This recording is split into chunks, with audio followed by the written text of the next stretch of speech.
आज मैं अपनी जिंदगी की रुलाने वाली लव स्टोरी बताने जा रहा हूँ। जीवन में जो आप सोचते हो कभी कभी उसका ठीक उल्टा ही आपके साथ हो जाता है। मेरे साथ भी कुछ ऐसा ही हुआ। वो हमारा स्कूल का दिन था जब मैं एक श्रुति नाम की लड़की को पसंद करता था। उस समय मैं 10th क्लास में था, श्रुति भी 10th क्लास में ही थी। हम दोनों एक दूसरे को पसंद करते थे। उस समय मैंने अपनी दिल की बात उसे बताई और उसने मेरे प्यार को एक्सेप्ट कर लिया। हम दोनों एक ही बस में स्कूल जाया करते थे। बस में अक्सर मैं उसकी बगल वाली सीट पे बैठ जाया करता था और वो पल मानो मेरे जिंदगी के सबसे खूबसूरत पल थे। क्लास में लगभग सभी को हमारे प्यार के बारे में पता था। मेरे दोस्त हमेशा श्रुति का नाम लेकर मुझे चिढ़ाया करते थे। श्रुति और मैं लंच के समय साथ में खाना खाते थे और खाते हुए अपने फ्यूचर की बातें किया करते थे। रात के वक्त हम दोनों एक दूसरे से ढेर सारी बातें करते। हम दोनों अपने अपने सपने एक दूसरे को बताते और न जाने बात करते करते कब हमें नींद आ जाती और हम सो जाते थे। कभी अगर मेरे घर में कोई रिश्तेदार आ जाता तो रात को मैं छत पे जाकर बातें करता। यहाँ तक कि मैं ठंड के मौसम में भी छत पे जाकर श्रुति से बातें करता।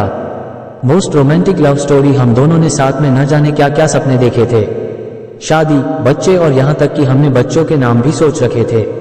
स्कूल तक तो हम दोनों की प्यार की गाड़ी काफी अच्छी चल रही थी, लेकिन जैसे ही हम कॉलेज में गए तो धीरे धीरे सब कुछ बदलने लगा। कॉलेज में आने के बाद श्रुति अब पहले जैसी नहीं रही।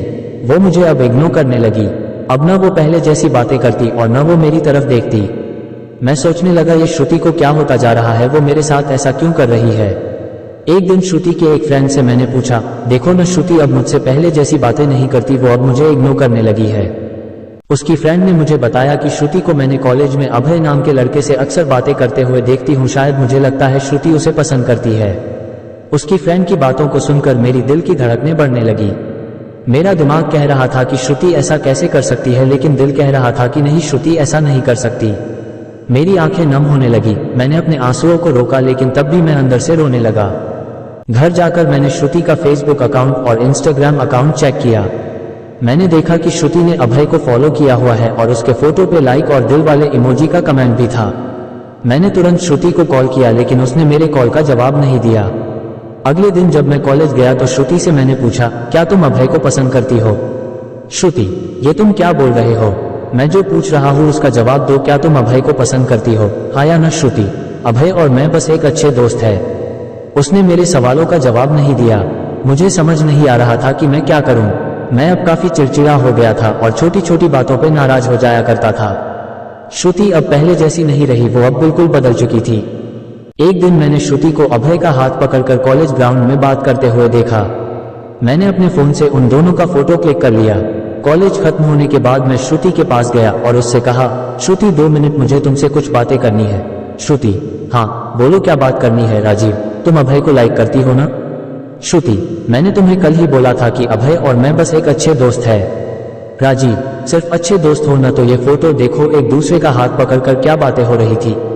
श्रुति गुस्से से मेरी तरफ देखी और बोली, हाँ मैं उसे लाइक करती हूँ, तुम्हें उससे क्या प्रॉब्लम है?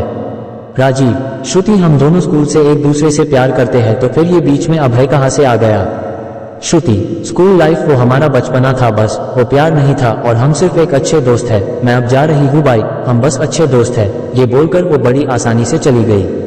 मेरे और मेरे फीलिंग्स के बारे में उसने एक पल भी नहीं सोचा। मैंने तो उससे सच्चा प्यार किया था। उस रात मेरे आंखों में आंसू और नजरों के सामने वो पुरानी यादें साफ दिखाई दे रहा था। उसकी पुरानी फोटो को देखकर मैं बस रोता रहा। मुझे कुछ भी खाने पीने का मन नहीं कर रहा था। मेरी भूख प्यास सब मर चुकी थी। मैं बीमार पड़ गया, मेरी तबीयत पूरी तरह खराब हो गई। मैं कई दिनों तक कॉलेज भी नहीं गया। रात को जब भी उसे ऑनलाइन देखता तो मुझे बहुत तकलीफ होती। जब मैं उसे मैसेज करता तो वो मेरे मैसेज का जवाब नहीं देती। मैं बस ये चाहता था कि वो मुझसे बात करे, लेकिन वो मुझे अब भूल गई थी। श्रुति मेरा पहला प्यार था। वो कहते हैं कि पहले प्यार को आप भुला नहीं पाते हो। मैं भी उसकी यादों को नहीं भुला पाया। आज भी जब मैं अपने स्कूल के रास्ते से गुजरता हूँ तो वो पुरानी यादें फिर से ताज़ा होने लगती है। अब कॉलेज में दोस्तों से मुस्कुराते हुए मिलता हूँ, लेकिन अंदर से आज भी दुखी हूँ। अब ये दुख कब कम होगा मुझे नहीं पता। जीवन में जैसा हम सोचते हैं वैसा नहीं होता। आप सच्चे हो इसका ये मतलब नहीं कि सामने वाला भी सच्चा हो। वक्त के साथ इंसान भी बदल जाते हैं। दोस्तों, ये थी मेरी जिंदगी की रुलाने वाली लव स्टोरी। अगर आपको ये लव स्टोरी अच्छी लगी हो तो इस लव स्टोरी को अपने दोस्तों और रिलेटिव को जरूर शेयर करें और आप हमें कमेंट करके बता सकते हैं कि आपको ये स्टोरी कैसी लगी।